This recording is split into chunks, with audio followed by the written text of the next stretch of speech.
Cinemassacre's Monster Madness.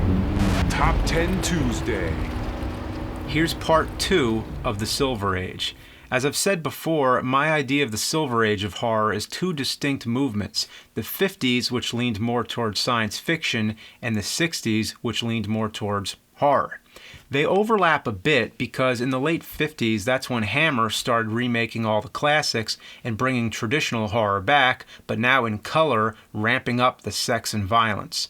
But parallel to Hammer, you had all kinds of different horror films, each with their own fresh ideas. I don't want to bog down the whole list with Hammer, and because it overlaps with the 50s, it makes the criteria confusing. So I'm going to, again, split this in two, a top 5 for Hammer and a top 10 for 60s horror. Here we go. Top 5 Hammer films. Number 5. Frankenstein Must Be Destroyed. It's 5th in the Frankenstein series. It's a very uneven film, far from perfect, but when it's good, it's really good.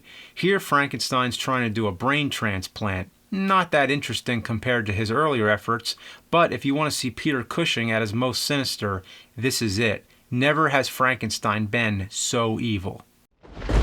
Number 4. Dracula Has Risen from His Grave. It's 3rd in the Dracula series. For all the sequels, it's a tough pick because they each contain something I like. I almost picked Dracula Prince of Darkness, but the reason this one stands out for me is the main hero, Paul. They're all named Paul. He's not a knowledge vampire hunter, he's just a regular guy, and it was an interesting idea to make him an atheist, so all the common vampire traditions like using the cross or saying the prayers, it all makes it harder for him to fight Dracula. Number 3.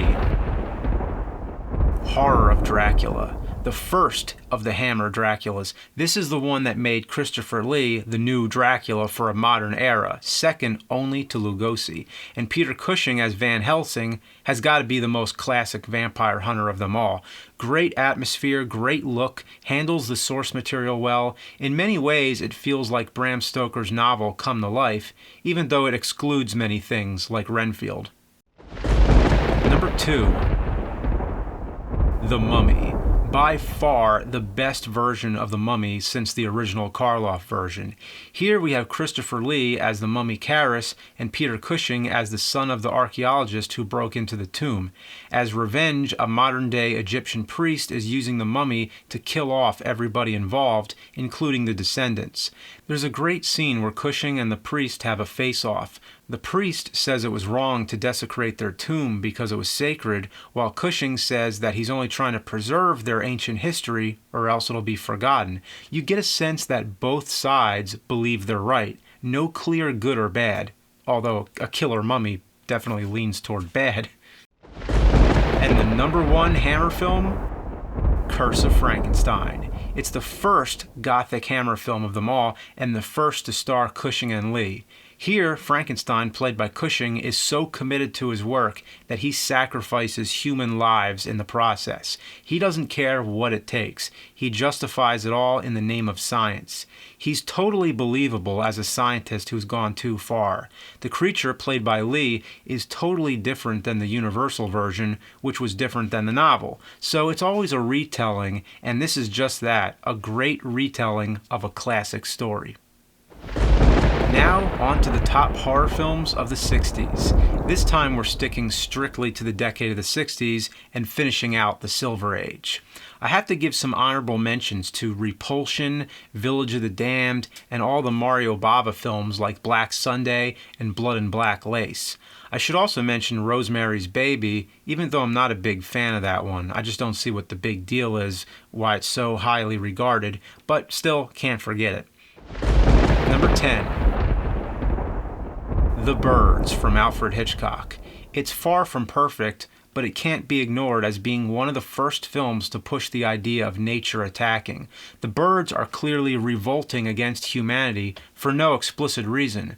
The way it deals with suspense was very important for the genre.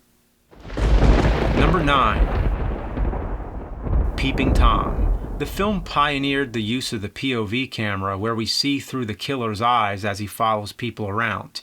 Here it's literally the camera recording it all because the killer is making a movie of his murders. Unlike the later slasher villains that would always be masked or hidden in secret, this guy, we actually see him and get to know him, and clearly he's a very disturbed individual. Number 8. The Last Man on Earth. It's based on the novel I Am Legend. Vincent Price fights to survive in a zombie apocalypse, but the zombies also happen to be vampires too. This is one of the first survival horror films, predating Night of the Living Dead. Number 7. Black Sabbath from Mario Bava, not to be confused with Black Sunday. Here we have a trilogy of horror stories. The original Italian version was called Three Faces of Fear, and there's many differences between the two, mainly the order of the stories. One of them stars Boris Karloff and is the most visually appealing of them all.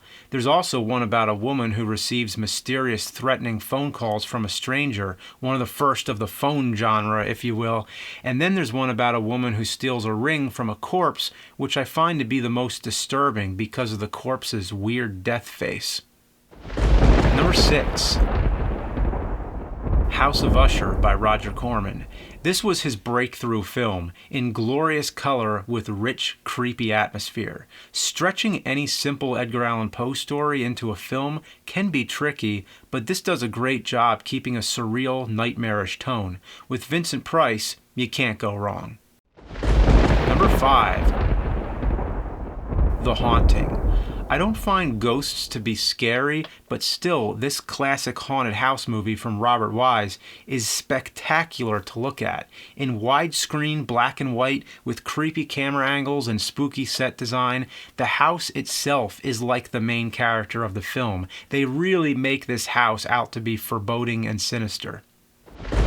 Number 4. Carnival of Souls. This is a low-budget independent film, but the shoddiness of it only enhances the eerie vibe.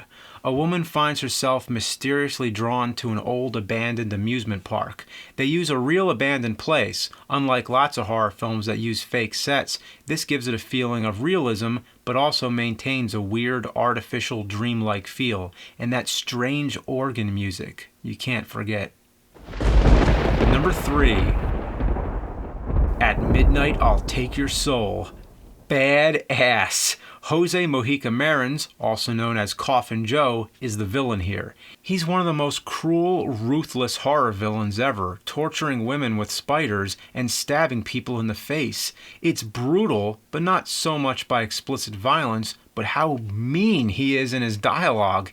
Even though it's some hardcore horror for its time, it still has a classic atmospheric look. Also, check out the sequel, This Night I Possess Your Corpse, for one of the most outrageous depictions of hell. Number 2. Psycho from Hitchcock. It's possibly still the best example of the human monster. Norman Bates seems like such a nice normal guy, but has deep-rooted issues that are so complex, a psychologist has to explain it all in the last scene because the whole concept was so far ahead of its time. Anthony Perkins is amazing, and the star, Janet Leigh, well, not so much the star. Hitchcock didn't want to allow audience members to show up late to the movie because they'd be wondering, what happened to her? This film broke all the rules. And the number 1 60s horror film, Night of the Living Dead from George Romero and Company. This is the last black and white horror film of its kind. It owes much to the classics, but shocked people with its mild, suggestive gore, and the MPAA rating system went into effect that same year. The whole movie-going landscape had changed. This is the movie that introduced the idea of flesh-eating zombies that need to be shot in the head. It was a study of the survival behavior of human beings and their inability to work with one another to overcome a supernatural disaster. It's simply a milestone. So tune in next time. Next Tuesday, we go into the Bronze Age.